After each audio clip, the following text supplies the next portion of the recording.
जय हिंद। मैं सुनील यादव। इस वीडियो में हम बात करने वाले हैं मुख्य परीक्षा को लेकर, चाहे यूपीएससी का देना हो यानी आईएएस का मेंस देना हो सिविल सर्विसेज का, या एमपीपीएससी मेंस देना हो, या अदर पीसीएस आपको देने हो मेंस परीक्षा, उस पर बात करेंगे। डिस्क्रिप्टिव आंसर कैसे लिखे जाते हैं, आंसर राइटिंग कैसी होती है, उस पर बात करेंगे। और बहुत ही शॉर्ट में बात करेंगे बुक लिस्ट वगैरह पर।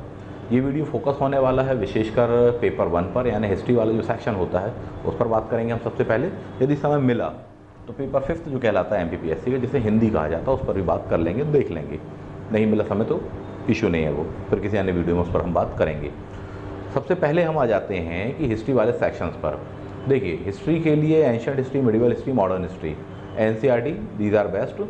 सभी एनसीईआरटी पढ़ने की जरूरत नहीं है, गिनी चुनी एनसीईआरटी पढ़ी जो मैंने आपको बताई हुई हैं। एंशिएंट के लिए आपको राम शरण शर्मा जी वाली देख सकते हैं, चाहे तो मक्खन लाल जी वाली आप देख सकते हैं। मिडिवल के लिए सतीश चंद्र जी वाली एनसीईआरटी देख लो, ये सब पुरानी एनसीईआरटी कहलाती हैं। जबकि मॉडर्न इंडिया के लिए भी आप चाहो तो एनसीईआरटी देख सकते हो, स्पेशली कौन सी वाली, विपिन चंद्रा वाली जी जो एनसीईआरटी थी वो आती थी साहब, बहुत पुरानी वाली है, उसको आप उठाकर देख लीजिएगा। मान लो वो नहीं मिल पाती है, प्राइवेट पब्लिशर की चाहिए तो बीएल ग्रोवर आप देख सकते हो। बीएल ग्रोवर इसलिए कहा क्योंकि थोड़ी सा ज़्यादा सेक्शन आता है और काफ़ी अच्छे स्तर पर कवर करता है, 1707 से लेकर पूरा आपका इंडिपेंडेंस तक का। साथ ही साथ कई ऐसे टॉपिक्स भी होते हैं जो कि बात की आज़ादी के बाद के भारत जो है उसको भी कवर किया जाता है। अपडेटेड है वो बुक, खास बात तो ये है ना। तो नई चीज़ों को उसमें समाहित किया है, इवन नीति आयोग तक को समाहित किया गया, तो इसमें से आप अनुमान लगा सकते हो क्या क्या चीज़ें उसके अंतर्गत आती हैं। इस वीडियो में हम सबसे खास जो मुद्दे पर बात करने वाले हैं, that is Indus valley civilisation वाला टॉपिक जो है, मेंस को लेकर उसकी क्या अप्रोच होनी चाहिए, किस प्रकार से आंसर राइटिंग होनी चाहिए, टू द पॉइंट हम उस पर बात कर लेने वाले हैं। आपके सामने हम उसको रखेंगे, चलिए देख लेते हैं। कोशिश मेरी ये है यहाँ पर कि कम शब्दों में कम समय में आंसर राइटिंग आपको बता दी जाए। इसके लिए मुझे करना ये पड़ेगा कि कई सेक्शन जो होंगे इंडस वैली सिविलाइजेशन के, उनको मैं नहीं उठाऊंगा। विशेषकर प्रीलिम्स परीक्षा में जो आप पढ़ते हैं उन चीज़ों को मैं नहीं उठाऊंगा, उनको किसी अन्य वीडियो में हम चर्चा करेंगे। मैं ये आशा कर रहा हूँ कि हाँ, आप इंडस वैली सिविलाइजेशन पढ़कर बैठे हुए हैं या इसके पश्चात में पढ़ लेंगे, और उसके बाद में सीधे आप इस अप्रोच पर आ जाने वाले मेंस वाली अप्रोच पर, है ना। तो चलिए एक एक करके अपन उसको शुरू कर लेते हैं। सिंधु घाटी सभ्यता, सबसे पहली बात तो एक बेसिक सा इंट्रो आपके पास में होना चाहिए कि इंडस वैली सिविलाइजेशन की सबसे खास विशेषताएं क्या थी, क्या उसके सैलिएंट फीचर्स करके कहलाते हैं जिन पर क्वेश्चन आता है। आप जानते हैं इस बात को इंडस वैली सिविलाइजेशन के बारे में कि इंडस वैली जो सिविलाइजेशन है इसका टाइम पीरियड समथिंग कहलाता है 2352 7050 BC, यानी 2350 BC से लेकर 1750 BC कर कहलाता है। सिविलाइजेशन के मामले में ये भारत की सबसे पुरातन सभ्यता कहलाती है, साथ ही साथ दुनिया की सबसे खास नगरीय सभ्यताओं के रूप में यह जानी जाती है। उसकी सबसे पहली विशेषता क्या होती है, नगरीय सभ्यता करके होती है। नगरीय सभ्यता का मतलब क्या होता है, 2021 में नगरों की जितनी भी विशेषताएं होती हैं वो लगभग सब देखने को मिलती हैं, मॉडर्न टेक्नोलॉजी को छोड़कर। नहीं तो कहें कि मोबाइल भी मिला है क्या सर, तो ये नहीं मिला है ना। जितनी भी नगरों की बेसिक विशेषताएं होती वो देखने को मिली हैं। स्मार्ट सिटी वाला जो प्रोजेक्ट है आपका, ये काफ़ी चर्चा में है। भारत सरकार के संदर्भ में हम देखें, भारत के जो भी नगर हैं उनको स्मार्ट बना रहे हैं। तो स्मार्ट जो शहर की अवधारणा होती है, डिजिटल कनेक्टिविटी वाली बात, प्लस बिना उसके भी, या उस सेक्शन को हटा दें तब भी, तो जो स्मार्ट सिटी विशेषताएं होती हैं वही इंडस वैली सिविलाइजेशन की विशेषताएं आपको देखने को मिलेंगी। आधुनिक तकनीक को हटा देने के पश्चात में ये वहाँ पर मुद्दा निकल कर आता है। दूसरा पॉइंट जो इसका होता है साहब की है कि नगरी सभ्यता थी करके कहा आपको, तो नगरी वाली बात अपनी हो गई, अब इस पर डिटेल में बात कर लेने वाले हैं। तीसरा पॉइंट आ जाता है कि यह अपने आप में कांस्य युगीन ब्रॉन्ज एज सिविलाइजेशन करके कहलाता है। रीज़न क्या था कि यहाँ पर जो सबसे ज़्यादा काम किया गया था वह कांसे पर काम किया गया था। यहाँ पर जो भी हथियार उपकरण इत्यादि वगैरह मैक्सिमम आपको मिलते हैं इस धातु को मिलते हैं, लोहे के नहीं मिलते, ठीक है। लोहा उस समय परिचित नहीं थे भारतीय, इसके मिलते हैं। इसके अलावा सोने के, चांदी के आदि के मिलते हैं, आयरन के अलावा। तो ये चीज़ हम जानते हैं। अब इसमें जो प्रश्न आता है वो किन किन सेक्शनों को लेकर आता है, पहले तो आप उस चीज़ को क्लियर कर लीजिएगा। किन किन सेक्शन को आएगा, मोस्ट इंपॉर्टेंट नगरीय सभ्यता या नगर नियोजन की विशेषताएं बताइए साहब जी, ठीक है। ये दो अलग अलग क्वेश्चन है अपने आप में। नगरीय सभ्यता थी, नगर में जितनी चीज़ें आ जाती हैं वो वाली बात बताओगे, जबकि आपसे कहा जाएगा कि नगर नियोजन बताइए, नगर का नियोजन यानी उसकी प्लानिंग बताइए, अर्बन प्लानिंग कैसी क्या थी। इसका मतलब ये है कि शहर किस प्रकार से बसे थे, उसके अंदर क्या क्या चीज़ें थी, ये वाली बात को फोकस करना होता है। अगेन इसमें जो क्वेश्चन आ जाता है कि नगर की ही विशेषता क्या होती है, नगर आधारित होते कभी भी व्यापार पर, ट्रेड पर व्यापार आधारित होते हैं, ट्रेड भी किन चीज़ों को करेंगे, यानी कोई ना कोई चीज़ मैन्युफैक्चर की जाती होगी, इंडस्ट्री रही होगी, उद्योग रहे होंगे कि नहीं भी, यानी कि उद्योग भी इसकी विशेषता हुआ करती थी साहब जी। ठीक है, तो उद्योग प्लस व्यापार, व्यापार भी कौन सा, नेशनल प्लस इंटरनेशनल जो ट्रेड आपका कहलाता है वह इसकी विशेषता थी। तो इस पर भी क्वेश्चन आता है। तो ये अगेन अलग हो गया। नगर नियोजन पर एक क्वेश्चन आएगा, एक क्वेश्चन किस पर आ जाने वाला है आपके, उसकी इकोनॉमी को लेकर आ जाने वाला है। ठीक है, तीसरा क्वेश्चन आता है इंडस वैली सिविलाइजेशन के धर्म को लेकर। आईएएस परीक्षा में हम देखेंगे कि इसके कल्चरल पार्ट को लेकर क्वेश्चन पूछा गया। क्या पूछा गया है, क्वेश्चन पूछा था मेंस परीक्षा में समथिंग 2015 या 14 समथिंग के आसपास में, कि इंडस वैली सिविलाइजेशन के ऐसे कौन से तत्व हैं जो कि वर्तमान भारतीय सभ्यता में आज भी विद्यमान है, विशेषकर धार्मिक और सांस्कृतिक परिदृश्य में। ऐसे ऐसी कौन सी चीज़ें हैं तो जिनके आधार पर आप कह सकते हो कि इंडस वैली सिविलाइजेशन यूं ही समाप्त नहीं हुई, बल्कि अप्रत्यक्ष रूप से उसके अनेक तत्व आज भी भारतीय सभ्यता संस्कृति में विद्यमान हमें देखने को मिलते हैं। तो ये वाली बात आपसे वहाँ पर पूछी जाती है। तो ये पॉइंट को अपन मार्क कर लेने का प्रयास कर लेने वाले हैं। अगला जो क्वेश्चन वहाँ पर पूछा जाता है कि साहब इंडस वैली सिविलाइजेशन की कला का विकास करके आपसे पूछा जाएगा। ये प्रश्न आता है, कला से क्या समझते हैं साहब जी, कला क्या होती है। देखो इन सभी क्वेश्चनों में बेसिक इंट्रो तो एक सा रहेगा लगभग, बाकी चीज़ें अलग से चेंज हो जाने वाली हैं। जैसे मैंने कहा कि कला के बारे में बात कर ली जाए, कला में आप क्या क्या लिखोगे साहब जी। इंट्रो लिखा, सबसे पहले तो नगर नियोजन यानी कि आप स्थापत्य कला की बात कर रहे हो। ये देख रहे हैं आपकी कीवर्ड रिलेवेंट होने वाला किससे, बार बार यहाँ से रिलेवेंट। स्थापत्य कला के अंतर्गत भी आप बात कर लेंगे तो शहरों के बारे में आपने बताया, बिल्डिंग इत्यादि वगैरह बता दिया आपने, ये बताओगे। इसके बाद में क्या बताओगे, मूर्ति कला बताना। कभी भी आंसर को बैलेंस रखना, बैलेंस रखना मतलब उसमें विविध पक्षों पर बात होनी चाहिए, बार बार रिपीट नहीं करना। क्लियर। मूर्ति कला के बारे में बता दोगे, धातु कला के बारे में बता दोगे, यानी धातु की मूर्तियां बर्तन इत्यादि वगैरह देखने को मिलते हैं। ठीक, कला भी दो प्रकार की होती है, एक तो धातु वाली होती है और दूसरी आपकी मिट्टी वाली होती है, तो मृण मूर्ति जिसको अपन बोलते हैं। तो ये वाला पॉइंट अपन वहां पर उठाकर बता देने वाले हैं। बर्तन वाली बात बता दो, विभिन्न प्रकार की हमें पॉटरी वहाँ पर देखने को मिलती है। इंडस वैली सिविलाइजेशन से हमको बहुत सारी ऐसी चीज़ें प्राप्त हुई हैं, ये वाली बात हम बता देंगे। अगेन और कौन सी चीज़ आएगी कला में, तो चित्रकला बता दोगे। ये चित्रकला आपको कहाँ देखने को मिली हुई है साहब जी, जब आप पढ़ोगे तो आप पाएंगे कि जो भी पॉटरी रही है, जो भी बर्तन वगैरह रहे हैं, उन बर्तनों पर चित्र बने हुए हैं। तो विभिन्न प्रकार के चित्र बने, उनमें बहुत सारे रंगों का उपयोग किया गया है। तो इन पॉइंट को आप वहाँ पर उठाकर बता देने वाले हो। नेक्स्ट वन आप वहाँ पर बताओगे कि मोहर कला, टेराकोटा इत्यादि वगैरह के संदर्भ में, कि वहाँ पर वो लोग मोहरों का निर्माण करते थे विभिन्न प्रकार की। तो ये वाला पॉइंट भी आपका निकल कर आ जाएगा। तो ये विभिन्न प्रकार की आपकी कलाएं वहाँ पर बन रही हैं। मोहरों में आपने सेलखड़ी वाली बात बता देने वाले हैं, दो चार जो फेमस मोहर हैं उनका एग्जाम्पल आप वहाँ डाल सकते हैं। आदिश्य वाली जो मोहर प्राप्त हुई है उसके बारे में आप बता सकते हैं। तो ये वाली बात बता दी हमने। नेक्स्ट वन संगीत व नृत्य कला के भी हमको वहाँ पर एविडेंस प्राप्त होते हैं। तो यानी कि आप संगीत के बारे में बताओगे प्लस नृत्य के बारे में भी बताओगे। आपके पास में क्या सोर्स है इस बात को प्रमाणित करने का, बोले साहब डांसिंग गर्ल जो है उसकी प्रतिमा हमको प्राप्त हुई। कहाँ से प्रतिमा, बिल्कुल छोटी सी है वह आपको मिली हुई है। और नृत्य की अवस्था में देखने को मिलता है, त्रिभंग की अवस्था में वह खड़ी हुई लड़की है ना, क्या है, त्रिभंग की अवस्था में। इस पर क्वेश्चन आया हुआ, प्रीलिम्स परीक्षा में क्वेश्चन आया हुआ कि भारतीय नृत्य की सबसे प्रसिद्ध विशेषता कहलाती त्रिभंग। इसका मतलब क्या होता है कि डांस करते हुए कमर को एक साइड से हल्का सा झुका लेना और इस प्रकार से हाथ व्याथ इत्यादि वगैरह मुड़ा होता है, गर्दन भी थोड़ी सी टिल्टेड होती है। त्रिभंग की मुद्रा चाहे आदि चाहे आप इंडस वैली में प्राप्त हुई है उसकी बात कर लो। यानी कि नृत्य होता है, नृत्य किस पर होने वाला साहब जी, संगीत पर होता है। विभिन्न प्रकार के वाद्य यंत्र इत्यादि वगैरह के अवशेष हमको देखने को भी मिले हैं। प्लस अनेक प्रकार की जो मोहरें हैं उनमें इनके चित्र बने हुए, तो इससे पता चलता है कि हाँ शायद म्यूजिक वगैरह से लोग परिचित थे। इंडस वैली में जितने भी है तो वहाँ पर केवल पता चलता है या अंदेशा बस लगाया जाता है। एग्जैक्टली तो आपको बहुत कम ही चीज़ें वहाँ पर प्राप्त हुई हैं जिनको आप कह सकते हो। तो ये भी क्या थी, ये भी एक प्रकार की कला थी। और लास्ट वन आपको बता देना चाहिए, दैट इज लेखन कला, राइटिंग। इंडस वैली के जो भी निवासी थे वह लिखने वाली कला से परिचित हुआ करते थे। उन्होंने लिखा हुआ, उनकी लिपि जो है हम जानते हैं वो चित्रात्मक लिपि करके कहलाती है। बहुत सारे लेटर्स वगैरह मिले हुए हैं। इवन उसको सार्वजनिक जीवन में भी काफ़ी प्रयोग होता था। धौलावीरा से प्राप्त हुआ आपको जो साइन बोर्ड करके कहलाता है, जो कि गेट पर लगा हुआ था, गिरा पड़ा मिला है हमको। इस पॉइंट को हम बता देंगे। उस पर कई बार क्वेश्चन आया सर जी कितने लेटर उस पर बने हुए हैं, तो 10 लेटर उसमें बने हुए, ये वाली बात हम जानते हैं। तो जब आपसे क्वेश्चन क्या पूछा गया, सिंधु घाटी की कला के बारे में बताइए, तो आप क्या बताओगे। First one is intro, intro के पश्चात में स्थापत्य, स्थापत्य में नगर की थोड़ी बहुत बातें आपने बता दी वहाँ पर कि कैसा क्या होता था। अभी नगर नियोजन पर हम उस पर बात करने वाले हैं।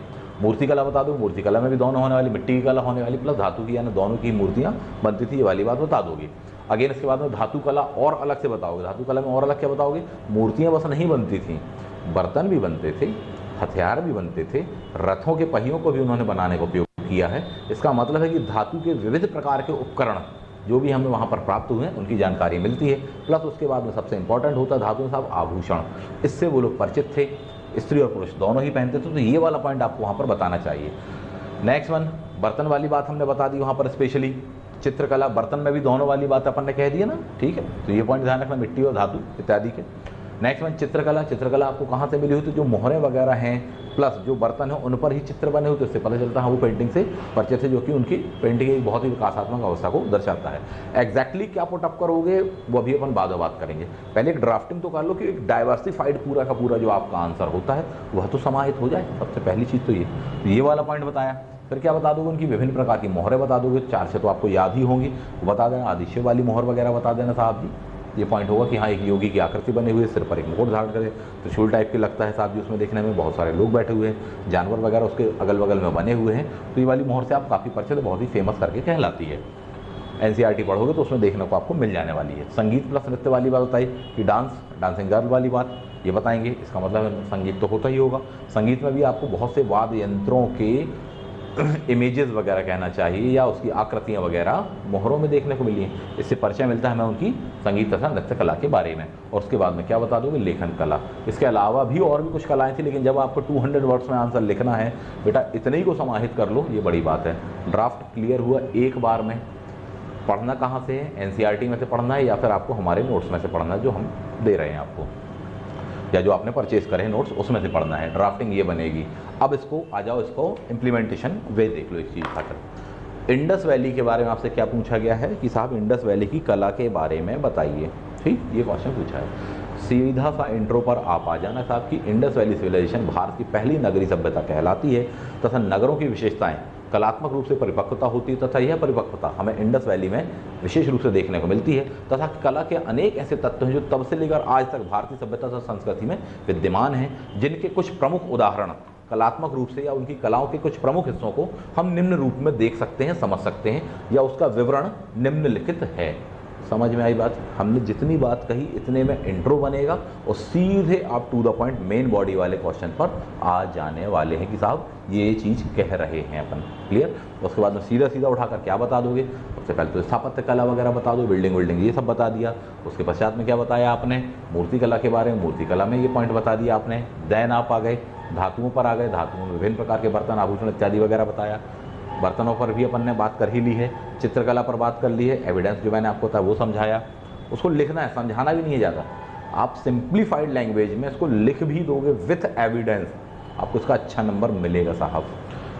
नेक्स्ट मोहर वाली बात, संगीत प्लस नृत्य वाली बात, लेखन शैली या लेखन कला वाली बात, और भी चीज़ों को आप वहाँ एक्सप्लेन कर सकते थे, लिख देना कि विविध प्रकार के अन्य कलाओं को भी हमें जानकारी मिलती है। इस प्रकार से कहा जा सकता है कि इंडस वैली सिविलाइजेशन ना केवल अपनी नगर नियोजन के लिए विश्व प्रसिद्ध थी, तथापि बल्कि अपनी विविध कलाओं के लिए भी वह संपूर्ण तत्कालीन विश्व का कला के क्षेत्र में प्रतिनिधित्व करती थी तथा उसकी कला के अनेक पहलू भारतीय सभ्यता तथा संस्कृति में आज भी प्रत्यक्ष तथा अप्रत्यक्ष रूप से जीवंत अवस्था में हमें देखने को मिलते हैं। ये क्या हो गया? ये कंक्लूजन हो गया। इतनी बात क्लियर है? इतना सा है वो आंसर। पढ़ने का तरीका या उसकी प्रति जो समझ होती है उतनी डेवलप कई बार विद्यार्थी की नहीं हो पाती, गलत समझ बैठते हैं, मालूम ही नहीं कि क्या लिखना है, वही उठाकर 2 पॉइंट पर वो ख़त्म कर देते हैं और एक आध दो याद आ गया तो। इसमें क्या देखने और समझने वाली बात है आपके लिए, सीखने वाली बात है कि देखो कैसा हमने इंट्रो बनाया उसका, उसके पश्चात में हमने उसकी मेन बॉडी पर किस प्रकार से आ गए अपनी आंसर राइटिंग के दौरान में। कि इंट्रो में ही हमने लास्ट की लाइन ऐसे कुछ ऐड करी कि उसको विविध पक्षों को हम निम्न प्रकार समझ सकते हैं, उसका विवरण निम्नलिखित है। आ गए डायग्राम बनाना है, डायग्राम बना दिया अपन ने वहाँ पर इसी चीज़ का फटाफट, और उसके बाद में आपने इनके एक एक पॉइंट को समझा दिया। अगर 100 वर्ड्स में लिखना है या 50 वर्ड्स में लिखना है तो केवल डायग्राम और कुछ उदाहरण से आपको काम चलाना पड़ेगा कि 50 ही शब्द हैं साहब जी, तो डायग्राम और जितना हमने ये जो बनाया इसके सामने एरो कर करके आप बना दें, या ऐसा वाला डायग्राम आप बना सकते हैं, इतने से भी काम आपका चल जाएगा। और यदि आपके पास में 200 वर्ड्स हैं तो इनको बिंदुवार समझा दीजिए। हमेशा ध्यान रखना कि लास्ट में आपको वहाँ कंक्लूजन जरूर लिखना है, खासकर 200 वर्ड्स में तो ऐसा होना ही नहीं चाहिए कि आप कंक्लूजन ना लिखें। कंक्लूजन भी मैंने आपको क्या बताया, करंट के सिनेरियो से भारतीय सभ्यता से संस्कृति से जोड़ते हुए मैंने उसको ऐड किया हुआ है, जीवंतता के तत्व वर्ड वगैरह यूज़ किया है। इतनी बात क्लियर है। ये किस में आएगा, इंडस वैली सिविलाइजेशन की कला में आने वाला है। तो ये था आपका एक आंसर, इसको पढ़िएगा, अच्छे से बनाने का प्रयास कीजिएगा। अगेन इंडस वैली पर क्वेश्चन क्या क्या आता है साहब जी। एक क्वेश्चन आता है आपका प्रीवियस ईयर में आया हुआ था कि इंडस वैली की आर्थिक व्यवस्था को बताइए। एमपीपीएससी मुख्य परीक्षा 300 वर्ड्स पर आया हुआ ये क्वेश्चन है। क्या क्या आप वहाँ पर बता देने वाले हो। इंडस वैली की अर्थव्यवस्था के बारे में आपसे पूछा है। इंडस वैली की पूछे चाहे भारत की पूछे, उसका आंसर लगभग एक सही जाएगा अगर आप उस ड्राफ्ट को देखें समझें तो। आर्थिक व्यवस्था, आर्थिक व्यवस्था, सबसे पहले भारतीय आर्थिक व्यवस्था की बात करें तो उसका आधार क्या होता है, कृषि होता है साहब। क्या होता है, कभी भी कृषि होता है। हम इस बात से बहुत ही अच्छे से परिचित हैं कि इंडस वैली सिविलाइजेशन के लोग एग्रीकल्चर करते थे, कालीबंगा, जोते खेत के साक्ष्य इत्यादि वगैरह, रोपड़ से आपको हल का बैल वगैरह, उसका पाला हल का मिलना है ना, मिट्टी का बना हुआ घोड़ा गाड़ी इत्यादि वगैरह, ये सब चीज़ों का, दैमाबाद का कांसे वाला, ये सब बातों से परिचित हो। इनको मैं जानबूझकर नहीं उठा रहा हूँ, ये तो पूरा भी एक इंडस वैली का पूरा चित्र खींचना पड़ जाता, उस पर किसी अन्य क्लास में बात करेंगे। मैं ये मान के चल रहा हूँ कि आपने उसको पढ़ लिया है बेसिक, उसके आगे हम बात कर रहे हैं यहाँ पर, ठीक है। भारतीय कृषि व्यवस्था, भारतीय अर्थव्यवस्था बताएं चाहे इंडस वैली की, एक ही बात है साहब जी, बस सिनेरियो टाइम पीरियड पुराना है। इंडस वैली के लोगों की सबसे पहली विशेषता आप बताओगे साहब जी क्या थी, कृषि थी। कृषि में जितनी चीज़ें आती हैं उठाकर बता देना, हमको मालूम है साहब जी। वहाँ पर वस्त्र निर्माण की बात हमको पता चलती है, गेहूँ वाली बात हमको मालूम है, चावल यानी धान आन की भूसी भी आपको मिल गई है, बाजरे के भी साक्ष्य मिले हैं, वो वाला जो क्लाइमेट है उसी को सपोर्ट करता है। तो इन चीज़ों के हमको साक्ष्य मिले हुए हैं, इस पर बताइएगा। मुख्य आधार क्या था, उसका मेरुदंड या बैकबोन क्या थी साहब जी, दैट वाज एग्रीकल्चर। किसी भी देश की या विकासशील देश की या आज भी भारत जैसे देश की हम बात करें, एग्रीकल्चर ही क्या है, हमारी बैकबोन कहलाती है, आधार कहलाता है। भले उससे जीडीपी में कम पैसा प्राप्त होता हो, लेकिन आबादी के एक बहुत बड़े हिस्से को वह रोजगार तो देती है। सेम बात यहाँ पर निकल कर आती है। कृषि के बाद में अगला स्टेज क्या आता है, कैसे क्या याद रखें, जरूरत ही नहीं याद रखने की, आता ही वही स्टेज पूरी दुनिया में यूनिवर्सल है। सेकंड नंबर पे आएगा आपका दैट इज पशुपालन। तो ये बताएंगे आप, वहाँ पर विभिन्न प्रकार के पशु वहाँ पर पाले जाते थे, इस बात के साक्ष्य हैं, मोहरों में बने हुए साहब जी, हम उस चीज़ को देख सकते हैं। या फिर कृषि के लिए पशु जरूरी कौन सा होता साहब, बैल। सबसे ज़्यादा एक श्रृंगी बैल की आकृति हमको वहाँ पर देखने को मिलती है, इसके गुमछल्ले वगैरह इत्यादि बने हुए बहुत ही सुंदर हमको देखने को मिलती है। रथ वगैरह मिला है, बैलगाड़ी वगैरह मिली हुई हमको, तो इस बात के साक्ष्य मिलते हैं। साथ ही साथ विभिन्न प्रकार के, चाहे कुक्कुट पालन वाली बात हो, चाहे सूअर पालन की बात हो, तो ये सब भी हमें वहाँ पर देखने को मिलती। तो ये वाला पॉइंट उठाकर वहाँ पर लिख देंगे आप। तो दूसरा क्या था वहाँ पर, पशुपालन वाला पॉइंट आपने बता दिया। अगला आ जाइए साहब जी, पशुपालन भी आपका हो गया। पशुपालन के पश्चात में अगला स्टेज या अगला पॉइंट क्या ऐड करना चाहिए आपको, या क्या लगता है आपको जो कि आप ऐड कर सकते हैं। एक अपने जनरल सेंस से, जनरल कॉमन सेंस से ही अपन उस चीज़ पर बात करें यदि, तो क्या आप उसको बताओगे। आंसर बोर्ड पर अभी भी लिखा हुआ है, स्पेशली आपको उसको क्लैरिफाई करना पड़ेगा, वस्त्र उद्योग को, क्योंकि बात यहाँ पर किसकी हो रही है, यहाँ पर बात आर्थिक व्यवस्था की हो रही है। उस जमाने में इंडस वैली के अलावा दुनिया में किसी से कपड़ा बनाते नहीं बनता था, पूरी दुनिया को भारतवासियों ने कपड़े बनाए और पहनवाए। तो ये एक बहुत ही महान बात थी साहब जी, वरना उस जमाने का जो विश्व था, या विश्व की इकोनॉमी कह लो या देश कह लो, चमड़े के वस्त्र पहनते थे साहब जी। वस्त्र निर्माण इंडस वैली सिविलाइजेशन की इकोनॉमी का एक बहुत ही मजबूत और महत्वपूर्ण पिलर हुआ करता था। वस्त्रों के हमको कपास के प्लस वस्त्रों के हमको विभिन्न स्थानों पर साक्ष्य मिले हुए हैं। मोहनजोदड़ो वगैरह से हम देखते हैं कि कपड़े का हमको टुकड़ा प्राप्त हुआ है। बहुत सी ऐसी जगह पर हम मोहरें जो प्राप्त हुई उनमें इसके उल्लेख हैं। जो भी मनुष्य वगैरह बने हुए तो ऐसा लग रहा है कि हाँ वो क्या पहने हैं, कॉटन ही पहने हुए, कपड़े ही पहने हुए हैं। तो यह इसका आधार था। और ना केवल यह यहाँ पर बनाया था देश के लोगों के द्वारा उपयोग किया जाता, बल्कि इसका व्यापार भी होता था साहब। क्लियर है। निश्चित रूप से यह वहाँ की इकोनॉमी में, वहाँ की अर्थव्यवस्था में एक बहुत ही महत्वपूर्ण रोल प्ले करता रहा होगा। तो वहाँ पर इंडस वैली बार बार ये रहा होगा वर्ड आता है, क्योंकि जो भी है वो हमारे एजम्पशन है, एग्जैक्टली उसके एविडेंस हमको कम प्राप्त होते हैं। क्लियर है। ये वाला पॉइंट अपन बता देंगे वहाँ पर। नेक्स्ट वन, वस्त्रों के पश्चात में आप क्या बताओगे, उनकी अर्थव्यवस्था का आधार आप बताओगे साहब जी, उद्योग धंधे।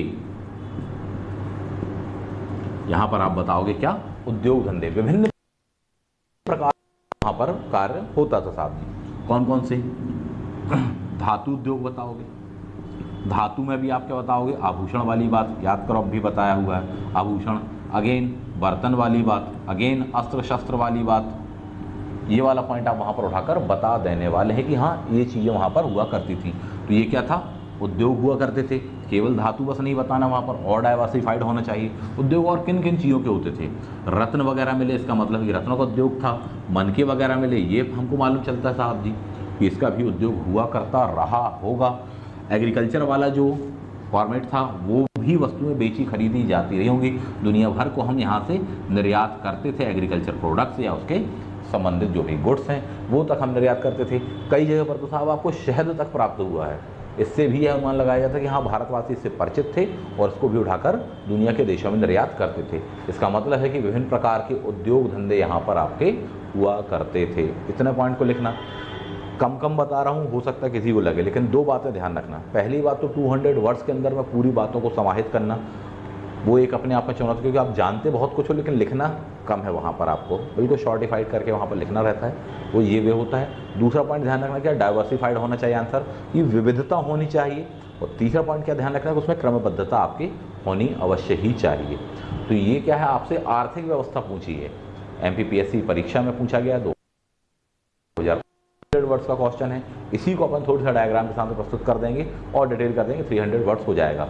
इंट्रो जो पहले वाला बताया, सेम कंक्लूजन अभी इस पर बताने वाला हूँ। उद्योग धंधे बता दिया, इसके पश्चात में आप क्या बता देने वाले हो साहब जी, व्यापार। व्यापार में भी कितने बताओगे, दो प्रकार के बताने वाले हो। एक क्या होगा, नेशनल ट्रेड होने वाला, जबकि दूसरा क्या होगा, इंटरनेशनल व्यापार होने वाला। नेशनल लेवल पर जो ट्रेड होता था उसके लिए सड़कों का उपयोग किया जाता था। आवागमन के लिए यदि हम देखेंगे तो बैलगाड़ी वगैरह का, माल ढोने वगैरह के लिए इन सब चीज़ों का उपयोग वहाँ पर किया जाता था। इसकी जानकारी हमको वहाँ पर देखने को मिलती है। साथ ही साथ इंटरनेशनल ट्रेड पर तो अभी खैर बाद में आते हैं, पहले नेशनल वाले को और क्लियर कर लो। नेशनल लेवल पर जो भी ट्रेड किया जाता था उसमें वस्तुओं को एक स्थान से दूसरे स्थान पर ले जाने के लिए जल मार्ग का उपयोग किया जाता है महत्वपूर्ण रूप में। कैसे मालूम है आपको ये वाली बात, जितने भी शहर हैं वह किनके किनारे स्थित हैं, नदियों के किनारे स्थित हैं, जो कि इस बात को दर्शाता है कि हाँ जल मार्गों का प्रयोग इसमें किया जाता था। बोले साहब कैसे मान लें कि साहब इनका खाद्यान्न या वस्तुओं का भी यहाँ से आवागमन होता था। याद करिए, आपने बहुत अच्छे से पढ़ा हुआ कि बहुत ही ऐसे प्लेसेस हैं, चाहे मोहनजोदड़ो हो या अन्य प्लेस हो, कि वहाँ पर नदियों के किनारे अन्नागार, भंडार इत्यादि वगैरह या गोदाम वगैरह आपको देखने को वहाँ पर मिलते हैं। तो ये क्या दर्शाता है कि इसका मतलब कि वहाँ से आप ट्रांसपोर्ट करके लाते थे जब के रास्ते से, प्लस आप उनको फिर यहाँ पर स्टोर करते थे।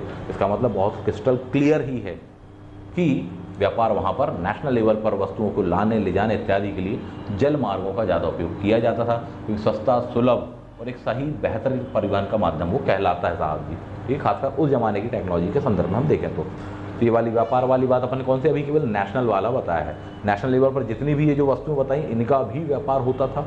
विदेशों से वस्तुएं भी हम लाते थे, लाजवर्द मालूम है आपको, मणि मालूम है, चांदी वगैरह का मालूम है, अफगानिस्तान वगैरह आपने सब पढ़ा हुआ है, उसको उठाकर ऐड कर देना बिल्कुल जल्दी से। आगे बढ़ जाओ, नेक्स्ट माना जाते हैं इंटरनेशनल ट्रेड।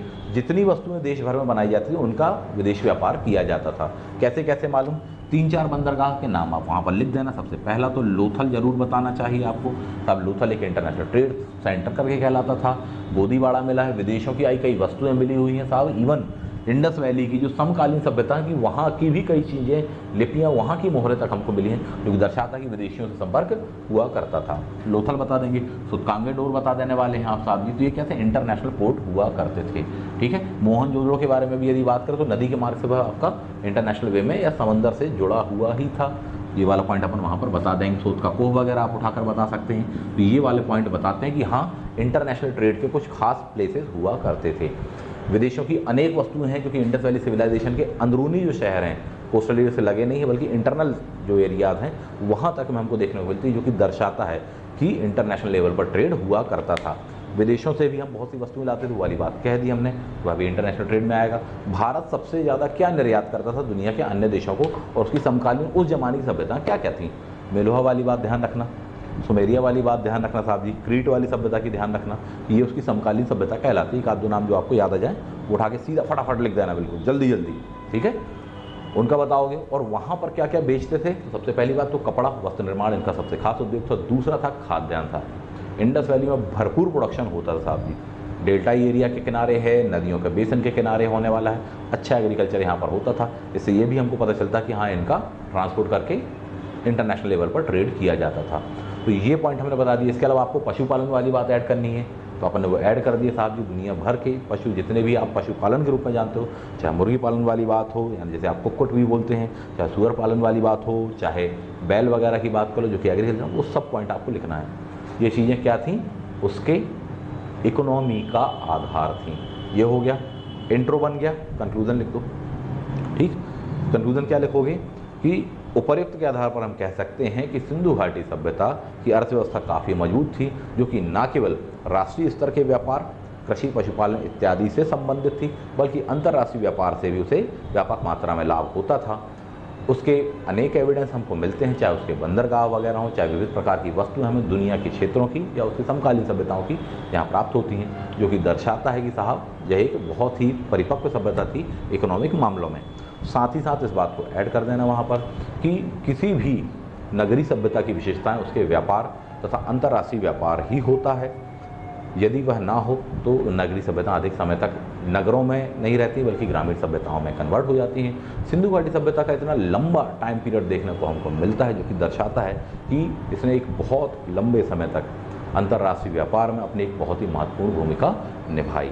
तो ये पॉइंट लिखना इस प्रकार से स्पष्ट है कि इंडस वैली सिविलाइजेशन की जो नगरीय व्यवस्था है प्लस जो आर्थिक व्यवस्था है, वह एक दूसरे से घनिष्ठ रूप से संबंध थी तथा एक दूसरे के लिए हितकारक थी, जो कि आज भी भारतीय समाज का प्रतिनिधित्व कहीं ना कहीं करती है। तो इस पॉइंट को आप थोड़ी सा अपने हिसाब से मॉडिफाइड करके वहाँ लिख देना, कंप्लीट हो जाएगा। बहुत ही बेसिक वे में बताने का मैंने प्रयास किया है, बिल्कुल जो बिगनर हैं उनके लिए भी, जिनका पहली बार में इनसे, जो कि वेल एक्सपीरियंस है उनके लिए भी। जो वेल एक्सपीरियंस है वो इतने में समझ गए होंगे कि साहब कि इतना डाइवर्सिफाइड 5 पॉइंट 6 पॉइंट बनाना, उसके अंदर के भी सब पॉइंट बनाकर उसकी इन्फॉर्मेशन वहाँ पर लिख देना, यही कितनी बड़ी बात होती है। इतना आप लिख दोगे ना तो डीसी हो जाओगे साहब, सच बात तो ये है। वहाँ इतना याद नहीं आता, इनमें से आधे आधे से पॉइंट वहाँ पर विद्यार्थी लिखते हैं। और अच्छे से डायग्राम प्रस्तुत कर लेना और स्टडी करना और परिपक्वता आपकी आ जाएगी। आंसर राइटिंग की प्रैक्टिस जरूर करना। ये कब का आंसर है? ये 2019 का आंसर है, जो कि आपसे पूछा गया था। एंड द लास्ट या सेकेंड लास्ट कह लीजिए, नगर नियोजन इंडस वैली सिविलाइजेशन की सबसे खास विशेषता कहलाती है उसका नगर नियोजन। साहब जी ये क्या था, ये कैसा था, इस पर भी बात कर ही लीजिए, लगे हाथ। नगर नियोजन आपसे जब भी पूछा जाएगा तो नगर से आप क्या समझते हैं साहब? ठीक, नगर यानी क्या?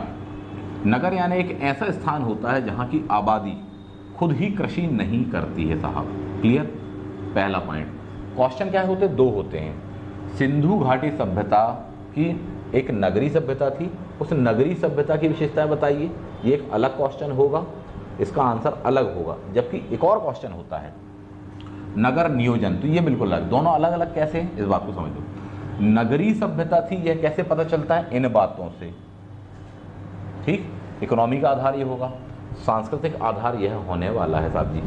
ट्रेड रूट की बात कर लें आप, इंटरनेशनल ट्रेड रूट की बात कर लें, चाहे कोस्टल वाला हो चाहे लैंड एरिया वाला हो, ये क्या है? किसी भी नगर की परिपक्वता का एग्जाम्पल होते हैं साहब। कभी भी यहाँ पर जो भी वर्ग होता है वह या तो इंडस्ट्रियल सेक्टर से जुड़ा होता है या तो सर्विस सेक्टर से जुड़ा होता है। तो ये क्या होती है? ये सब नगर की विशेषताएं हैं। क्लियर? इन बातों को आपको वहाँ पर उठाकर बताना चाहिए। नगर के जो लोग होते हैं प्रायः कंपैरेटिवली पढ़े लिखे होते हैं, वहाँ पर लिपि होती है, लेखन शैली होती है, धन होता है, संपन्नता होती है। तो मोहर, चित्रकला, नृत्य कला, संगीत वंगीत, इन सब में वो पारंगत होते हैं। मूर्तियाँ कौन खरीदते हैं? ज़्यादातर नगरी वाले होते हैं साहब जी, भवन इत्यादि। तो ये नगरों की विशेषता होती है साहब जी, नगरीय सभ्यता की विशेषता। जबकि आपसे पूछा गया है नगर नियोजन की विशेषता बताओ, इसका मतलब कि नगर कैसे बसे हुए थे ये बताओ, वो कह रहा है साहब जी, उसमें खास क्या क्या था। तो क्या करना है, जब भी इस प्रकार का क्वेश्चन हो तो ये करना साहब जी, आप तो अपना नगर याद कर लेना।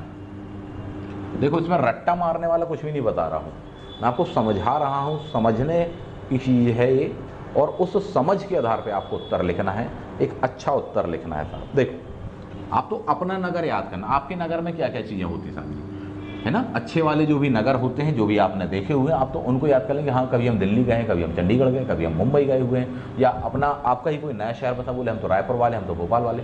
नया भोपाल, नया रायपुर, नया जबलपुर, नया ग्वालियर, नया इंदौर, ये सब आपको देखने को मिलता है। उनको कैसे बसाया गया है, सड़कें कैसी हैं, सबसे पहली बात तो एक एक करके बिल्कुल असेंडिंग ऑर्डर से, जहाँ आप खड़े हो वहीं से उत्तर लिखना शुरू कर देना। इसकी और टेक्निक बताऊँ तो मान लो आप मेंस में लिख रहे हो, आप रूम में बैठे हुए हो, आप तो केवल खिड़की से झांक लोगे तो आपको उसका आंसर दिख जाएगा।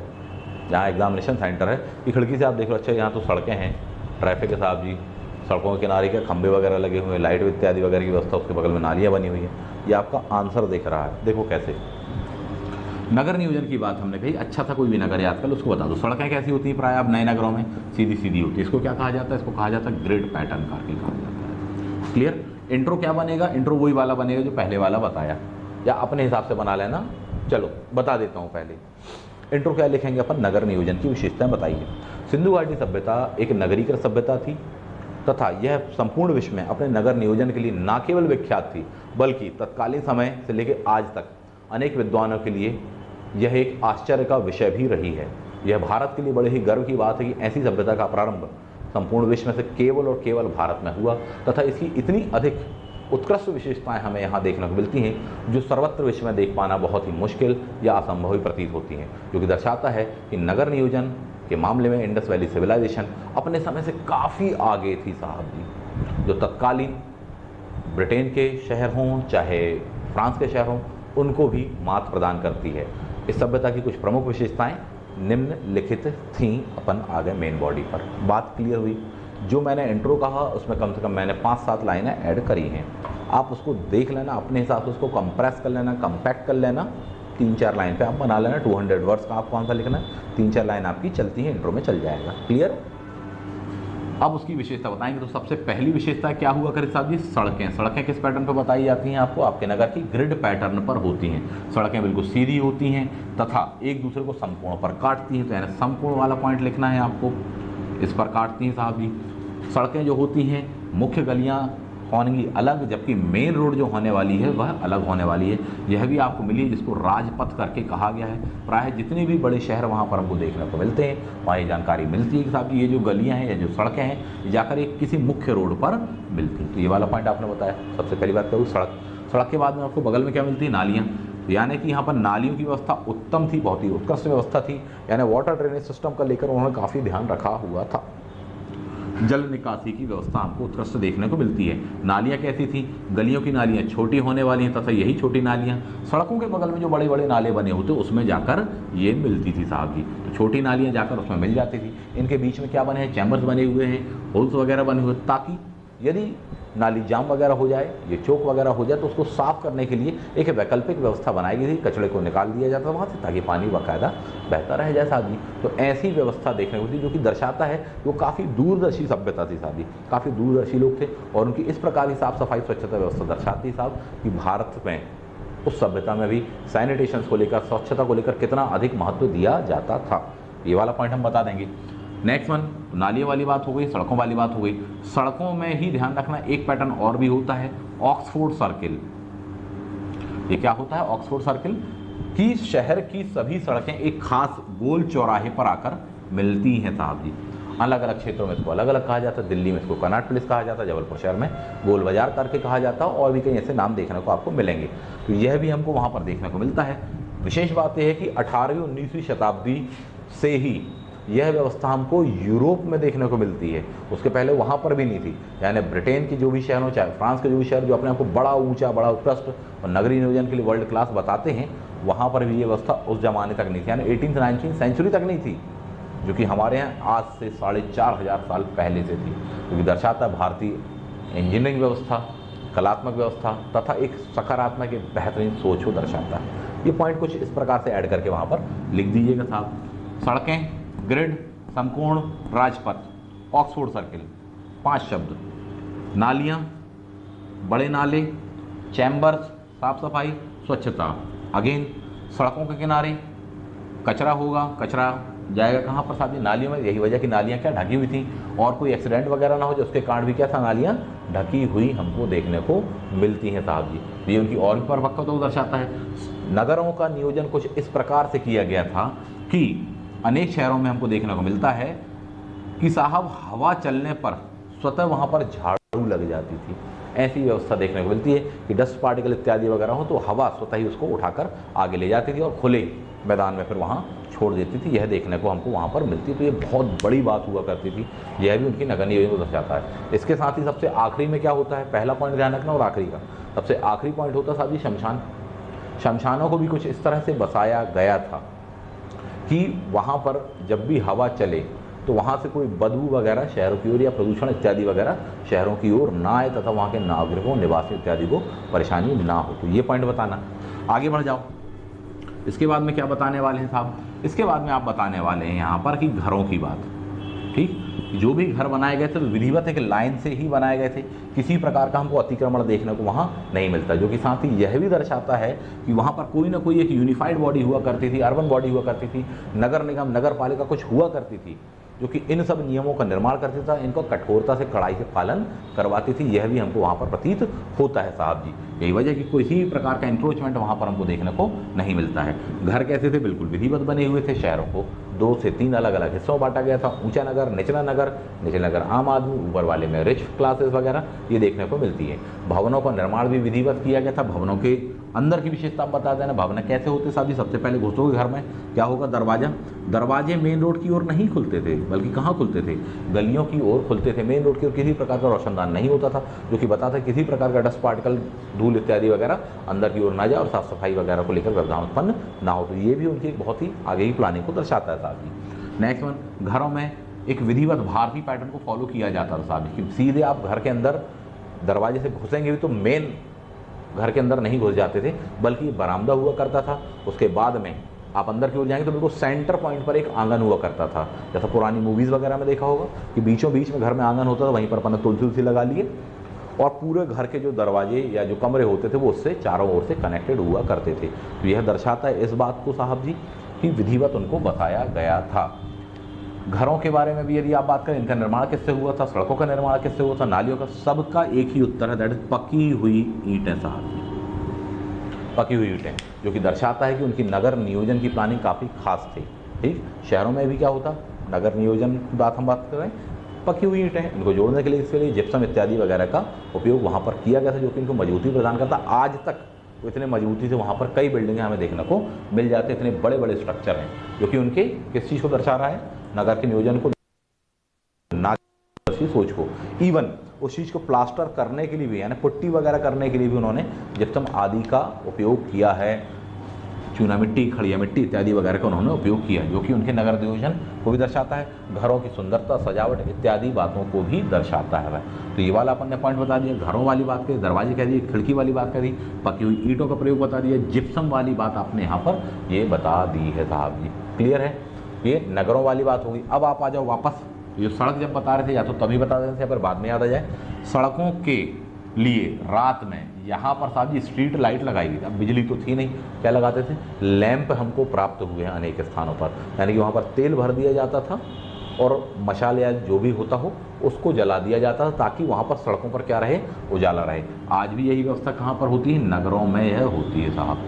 तो इस प्रकार से हम देखें तो ये संपूर्ण पूरा आपका आंसर आ गया। आपने क्या क्या चीज़ें बता दी, किन किन चीज़ों से मिलकर बना, कुछ बिल्डिंगों के बताना तो वो बता देना, स्विमिंग पूल बताना हो, आपके पास में स्पेस है, टाइम है, सेट कर पा रहे हो, बता देना साहब जी कि वहाँ पर हमको स्नानागार तक देखने को मिलता है। ये वाला पॉइंट आप ऐड कर सकते हो, उनको मैं ज़्यादा नहीं उठा रहा हूँ, वो एक बेसिक से पॉइंट है, उनसे आप परिचित हैं। फिर भी इतना जब आपने लिखा तो इसमें वो चीज़ें समाहित हो जाती हैं कहीं ना कहीं। क्लियर है, तो ये वाली पॉइंट बता दी। विभिन्न प्रकार की हमको वहाँ पर स्ट्रक्चर देखने को मिलते हैं, चौराहे पर स्ट्रक्चर देखने को मिलते हैं, चबूतरे देखने को मिलते हैं, स्विमिंग पूल देखने को मिलते हैं, स्नानागार मिलते हैं। ये सब क्या थी, विशेषताएं।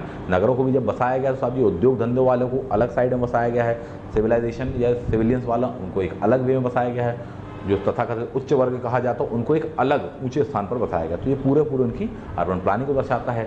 इसके साथ में और भी कुछ ऐड करना है, बोले सर याद आ गया, तो सुरक्षा व्यवस्था के लिए क्या किया था, तो चारों ओर से वह नगर किससे घिरा होता था, एक वॉल से घिरा हुआ होता था, और उस नगर में घुसने के लिए चारों दिशाओं से दरवाजे थे, और ये चारों दिशाओं के जो दरवाजे थे वो मेन रोड की ओर जाते थे, जहाँ से एक शहर से आप दूसरे शहर की ओर चले जाते थे। तो ये इस बात को दर्शाता है कि इस प्रकार के ये चौराहे पर बताया था। और बताना है साहब जी आपको नगर नियोजन में ये भी बता देना था कि जितने भी नगर हैं उनके लिए परिवहन के लिए एक अन्य वैकल्पिक व्यवस्था होती है, दैट वाज वाटर वे, जिसको आज भी भारत सरकार प्रमोट कर रही है ना। वाटर वे के माध्यम से हम जोड़ रहे हैं, नदियों को जोड़ रहे हैं, एक खास प्रोजेक्ट हमारा वो चल ही रहा साहब जी, ताकि हम एक सस्ता सुलभ ट्रांसपोर्टेशन व्यवस्था उपलब्ध कराए सकें। यूरोप वगैरह में भी देखें, अमेरिका जैसे कंट्रीज़ वगैरह में देखें तो वहाँ क्या कर रहे हैं साहब, वो नदियों कि जैसे अपने नाले बना रहे हैं, मतलब नालों को इतना साफ सुंदर बनाने का प्रयास कर रहे हैं कि उनमें से ट्रांसपोर्टेशन किया जा सके। तो ये चीज़ हम देखें तो ये आधुनिक जो विश्व की सोच है वह सारी बातें हमें कहाँ देखने को मिलती हैं, यहाँ पर देखने को मिलती है साहब। तो ये पॉइंट अपन ने क्या बताएंगे, उसके नगर नियोजन पर बता दोगे। इतने में आपका काफ़ी अच्छा कंटेंट हो गया इन बॉडी। लास्ट का कंक्लूजन उस पर आ जाओ बिना देर करे बिल्कुल साहब जी। क्या लिखोगे कंक्लूजन?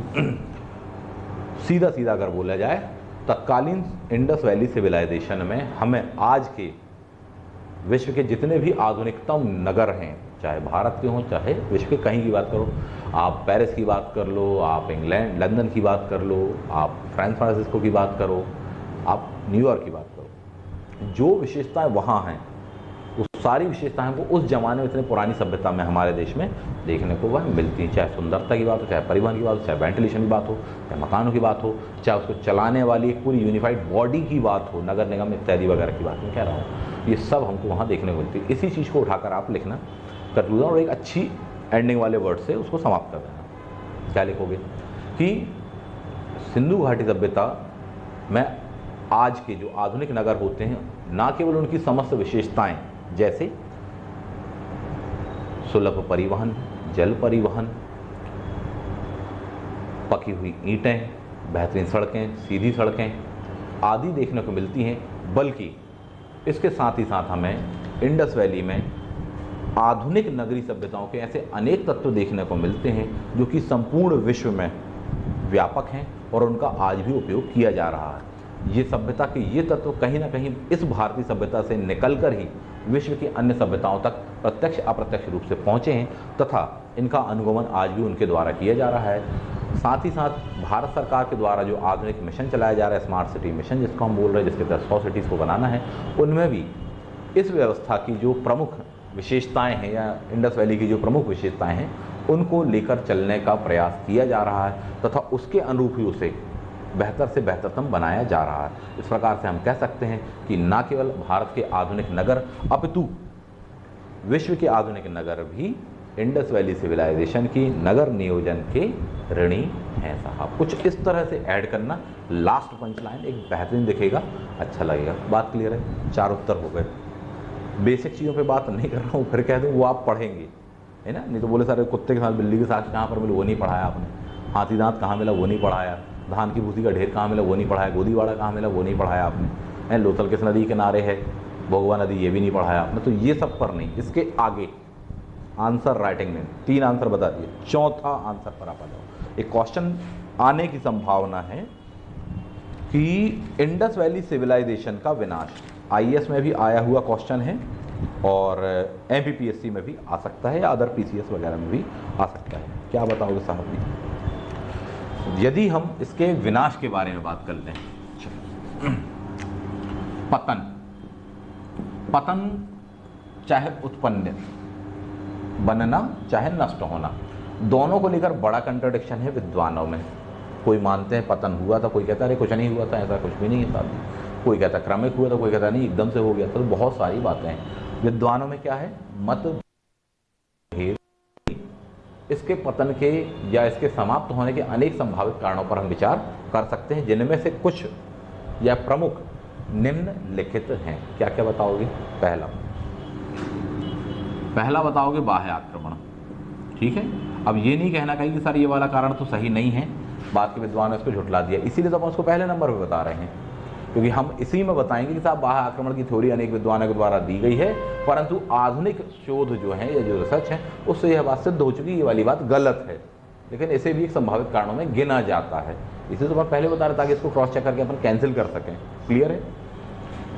ड्राफ्टिंग समझो साहब जी, कैसे लिखा जाता है, स्मार्टनेस के साथ में, टेक्निक के साथ में, जिस बात को हम ऊपर बता रहे उसी चीज़ को साथ में हमको बताना ही साथ, जिसका एक नो वाला पॉइंट भी ये है, तो इसलिए अपन इसको वहाँ रखा। बाह्य आक्रमण की अवधारणा, एक आध दो थिंकर्स का नाम, विद्वानों का नाम आपको याद रह जाए, उठा के लिख देना, नहीं रह जाए कोई दिक्कत वाली बात नहीं। मोहनजोदड़ो आपको वाली बात याद रखना। क्या है मोहनजोदड़ो वाली बात? अनेक क्षेत्रों में या उसके अनेक शहरों में हम बात करें इंडस वैली के, विशेषकर मोहनजोदड़ो, वहाँ पर हमको सड़कों पर बहुत सारे कंकाल प्राप्त हुए हैं, जो कि दर्शाता है कि शायद कोई बाह्य आक्रमण हुआ था और ये लोग भाग रहे थे तो उस समय मारे गए थे।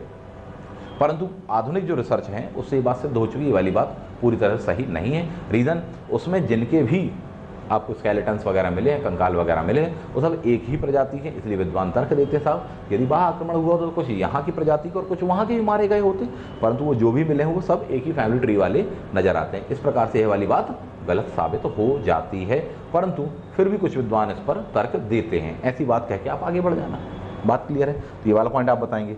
दूसरा आपको कारण बताना चाहिए साहब जी बाढ़ वाली बात। बाढ़ वाली वजह क्यों?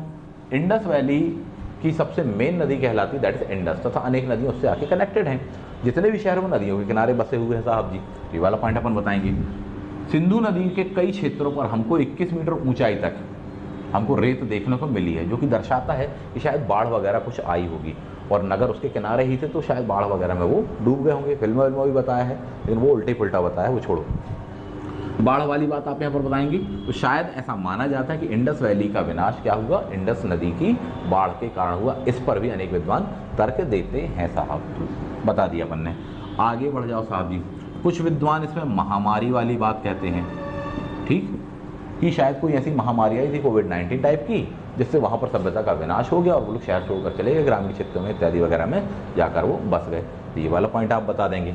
अगेन क्या बताओगे? चौथा पॉइंट आपका आना चाहिए अंतर्राष्ट्रीय व्यापार का नष्ट होना या समाप्त होना साहब जी। कोई भी नगर जो होता है वह अंतर्राष्ट्रीय व्यापार तथा राष्ट्रीय स्तर के व्यापार पर निर्भर होता है। उद्योग धंधे हों उसके, वो उस पर निर्भर होते हैं, क्योंकि बताया आपको वहाँ जो भी लोग रहते हैं या तो इंडस्ट्रियल सेक्टर से यानी सेकेंडरी सेक्टर से या फिर टर्शियरी सेक्टर से जुड़े हुए होते हैं, तृतीय क्षेत्र यानी सेवा क्षेत्र से होते हैं। उनको जब तक काम रोजगार इत्यादि वगैरह मिलता रहता है तब तक बाकायदा वो रहते हैं। नहीं मिलता साहब जी तो फिर फाइनली माइग्रेशन होता है और अपन वो मेट्रो सिटी अपनी छोड़कर कहाँ वापस अपने गाँव की ओर चले आते हैं, या देखने को मिलता है। अभी आपने देखा भी होगा लॉकडाउन वगैरह इत्यादि के संदर्भ में। ऐसा माना जाता है कि इंडस वैली की जो तत्कालीन सभ्यता थी वहाँ पर व्यापार का पतन हुआ। जब इस व्यापार का पतन हुआ तो उसके कारण इंडस वैली का व्यापार भी कम हो गया, और जिसके कारण वह शहर धीमे धीमे नष्ट हुए और फिर वही लोग उठकर कहाँ शिफ्ट हो गए, ग्रामीण क्षेत्रों में। तो अनेक विद्वान इस पर भी तर्क देते हैं। बंदों के नाम याद आ जाए तो उठाकर लिख देना, रिवीजन करके जाओगे तो जरूर याद रहेगा। बताने का आशय है कि कुछ इस वे में आपको ड्राफ्टिंग करनी, कुछ इस तरीके से पढ़ना है साहब। और आगे बढ़ जाते हैं साहब जी। कुछ बताते हैं साहब जी कि कोई गाज वगैरह गिरी थी, तो एक जनरल वे में है, ये फैक्ट है, आप इस चीज़ को बता सकते हो। एक सबसे जो महत्वपूर्ण कारण है साहब जी, वो कारण कहलाता है, वो सबसे आखिरी में अपन लास्ट पिंच पॉइंट के रूप में उसको लिखते हैं साहब जी। क्या है वह? कहलाता है जलवायु का परिवर्तन। क्या कहलाता है? जलवायु परिवर्तन। ये बहुत ही फेमस विद्वान है, R.L. स्टाइन करके बंदे का नाम आपको वहाँ पर देखने को मिलता है। वो बताता है साहब कि जलवायु परिवर्तन हुआ था। सिंधु घाटी सभ्यता के लोगों ने अपने सब संसाधनों का बहुत अत्यधिक मात्रा में दोहन कर लिया था। उस दोहन के कारण वहाँ पर क्लाइमेट चेंज की सिचुएशन बनी साहब जी, है ना। जैसा कि प्राय नगरीय सभ्यताएं करती हैं, आज हम भी कर रहे हैं। इसे ही हम कहते हैं जीरो और आपका जो देश भर में कहलाता है साहब जी शूट और करके कहलाता है, उसकी उदाहरण करके अपन इसको बोलते हैं कि साहब जो संसाधन 365 दिन यानी 31 दिसंबर तक यूज़ करने थे वो तो अगस्त के महीने में समाप्त हो जाने वाले हैं साहब। तो उसकी अवधारणा, उसके कारण क्या होता है कि एक बिल्कुल डिजास्टर की सिचुएशन बनती है, संसाधनों का ज़्यादा उपयोग कर लिया। उसके कारण क्या हुआ कि वहाँ पर जल इन क्षेत्रों में पहले काफ़ी वर्षा हुआ करती थी, धीमे धीमे वहाँ पर वर्षा का प्रतिशत घट गया। जैसे जैसे वर्षा का प्रतिशत घटा तो एग्रीकल्चर भी वहाँ की कम हुई, और यही वजह कि वहाँ के लोग फिर फाइनली शहर छोड़कर कहाँ, आस पड़ोस के गाँव की ओर शिफ्ट हो गए। तो एक कारण यह भी माना जाता है, और इसी कारण से बोलते हैं अब महामारी वगैरह, बाढ़ वगैरह इत्यादि की स्थिति भी हमको देखने को मिली। लोगों में आपस में संघर्ष भी हुआ, तो यानी कि बाह्य आक्रमण और आंतरिक संघर्ष भी देखने को मिला, ऐसा करके बताया जाता है। तो इन कारणों के आधार पर हम कह सकते हैं कि संभावित रूप से इनमें से किन्हीं कारणों से इंडस वैली का समापन हुआ। लेकिन अधिकतर संगत यह लगता है, देखो कंक्लूजन पर आ रहे हैं, अधिकतर संगत यह लगता है कि किसी एक कारण की अपेक्षा विभिन्न कारणों ने उसमें एक क्रमिक भूमिका निभाई हुई होगी, और इंडस वैली उन सभी कारणों से या सम्मिलित रूप से उन कारणों से क्रमिक रूप से समाप्त हुई होगी, ऐसा प्रतीत तो होता है। हालांकि अब देखो यहाँ से अपन ऐड कर रहे हैं टच पॉइंट। हालांकि यदि हम आज की सभ्यता या भारत की सभ्यता संस्कृति के संदर्भ में देखें, इंडस वैली सिविलाइजेशन के अनेक तत्व हमारी सभ्यता, संस्कृति, हमारे परिवेश, हमारी शिक्षण व्यवस्था, नगर नियोजन इत्यादि में जिस तरह से देखने को मिलते हैं, उसके आधार पर यह कहना कि इंडस वैली पूरी तरह से समाप्त हो गई थी, यह बात गलत होगी। बल्कि यह कह सकते हैं उसकी जो जीवंतता के तत्व थे वह नगरों से शिफ्ट होकर ग्रामीण क्षेत्रों में आ गए, यह अधिकतर संगत प्रतीत होता है, क्योंकि वह सभ्यता संस्कृति आज भी प्रत्यक्ष तथा अप्रत्यक्ष रूप से हमारे देश में विद्यमान है। कुछ इस प्रकार से आप ऐड करना और उसको कंक्लूड कर देना। तो जो बात ट्रेडिशनल वे में, कल्चरल वे में चल रही वो तो बताई दी अपन ने, प्लस अपन ने कुछ और उसको कंटेंट उठा के आधुनिक स्वरूप में उसको ऐड कर ली, तो प्रासंगिक हो जाता कभी भी आपको होता है। कुछ इस प्रकार से लिखना आपका बेहतरीन आंसर कहलाएगा। 4 उत्तर बताए हैं, 50 मिनट अभी तक हो चुके हैं साहब जी। इंट्रो भी बताया, मेन बॉडी भी बताई है। कुछ इस वे में पढ़ो, नहीं तो फिर वही जैसे पढ़ते हो आप, पता ही है अपन को सच्चाई, ये कहलाता है दैट इज़ मेंस। इस प्रकार से तैयार करना, एक एक टॉपिक को इस वे में तैयार करना पड़ेगा। और जो ड्राफ्टिंग बताई इनके बिल्कुल हेडिंग बिंदु इधर फिट बैठा लो, वहाँ आया और सीधा इस वे में लिखना। Plus present of mind, current, सभ्यता, संस्कृति, संविधान, हमारी प्रशासनिक व्यवस्था, सिनेरियो, करंट अपडेशन, इसको उठाकर वहाँ ऐड करना, आपके आंसर में ब्यूटी होगी। हालांकि ऐड कहाँ क्या करना है वो कुछ हेल्प आपको शायद हमारे इस वीडियो से शायद मिल गई होगी। गौर से देखना, बड़े अच्छे देखना, बहुत कुछ बताया है क्योंकि हमने इसमें, और नहीं तो वह धीमे धीमे अध्ययन से आपको आएगी साहब। तो आप प्रयास करेंगे, लिखने की कोशिश करोगे ना, प्रैक्टिस करोगे तब आएगी। आपका होमवर्क क्या है?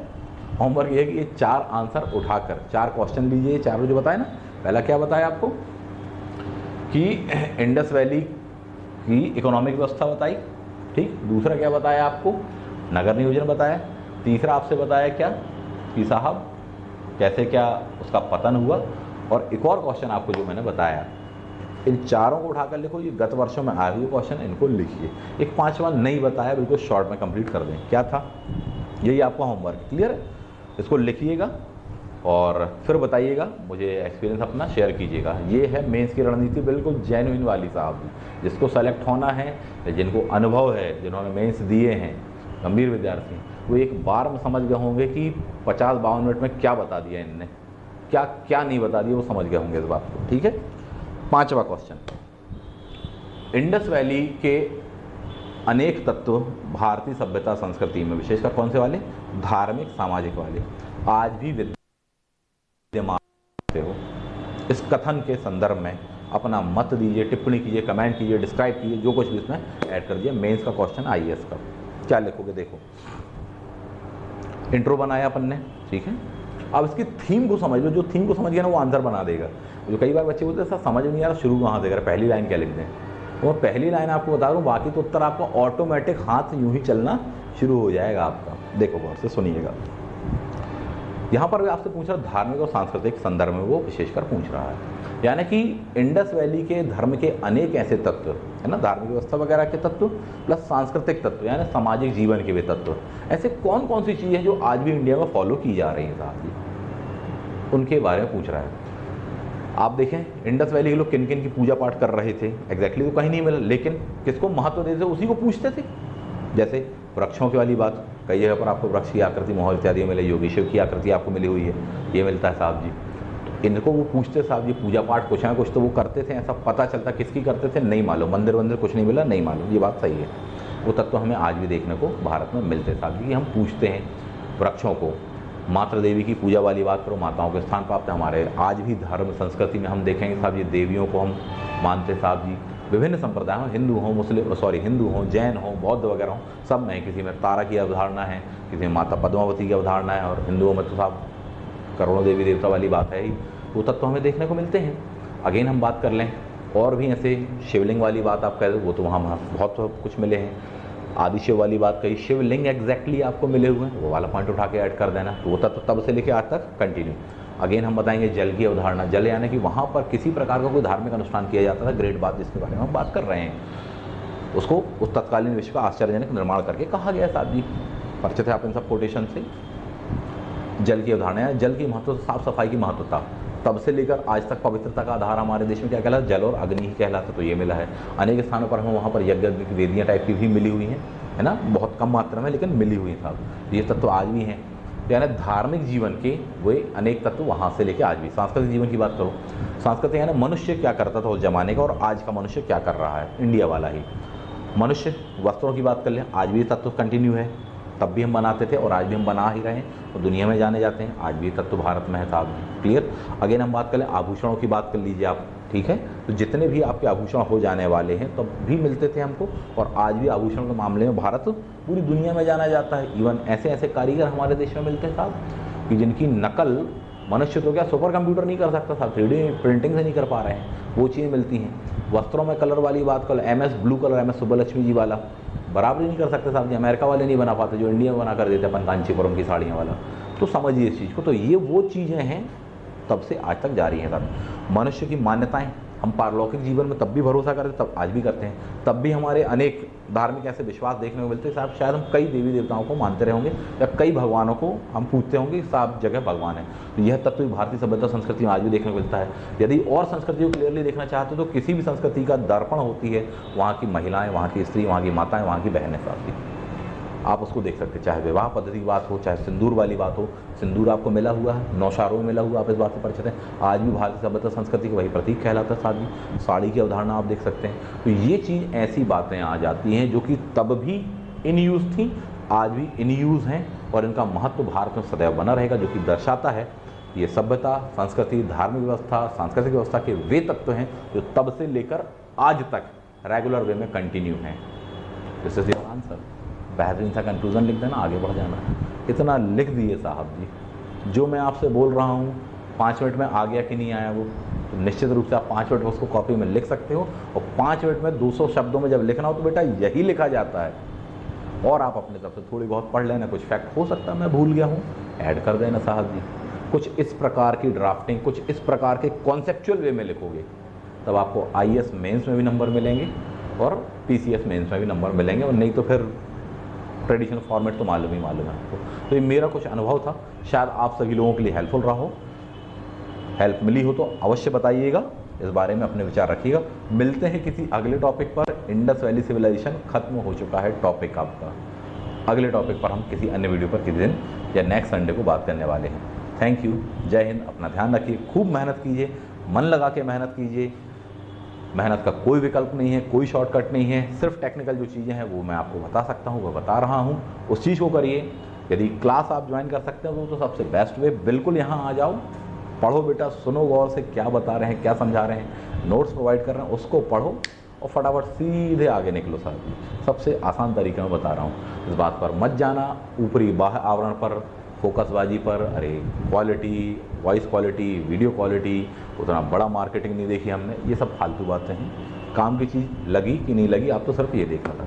दिखाओ पे मत जाना, अपनी अगल लगाना वाली बात है।